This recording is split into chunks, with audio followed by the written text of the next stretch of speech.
Mitch Hausholt, Maximum Training Solutions. We're here again to talk a little bit about how we use the TRX rip trainer for corrective strategies. So one of the things we're going to talk about here is correcting a lunge.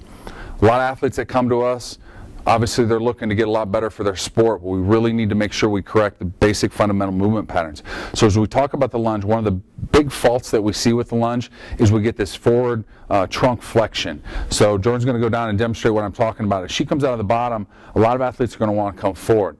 The reason that happens is if she's a little bit unstable in this core, that hip flexor wants to kick on to help stabilize that pelvis.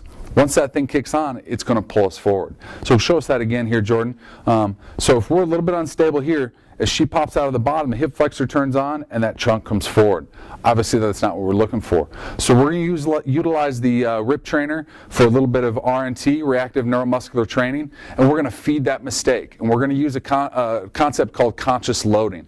So there should be an anticipatory contraction of the core as we get going through any movement. But if that doesn't work, that's when we're getting these situations where the muscles have to turn on to be able to stabilize things. So we're going to use the rip trainer to give us the conscious loading to make that core turn on prior to getting that movement. So go ahead and start down at the bottom here, Jordan. We're going to do a dead start lunge. So we're going to start her at the bottom, make sure we get her in a really good position. We're keeping contact with the hips, the back, and the head throughout this movement, having that resistance pulling her forward. So from here, she's going to drive off that front heel and come up out of it. Notice this corrects that forward flexion because we're really turning that core on. So it's a great way to make good corrections to a lunge pattern.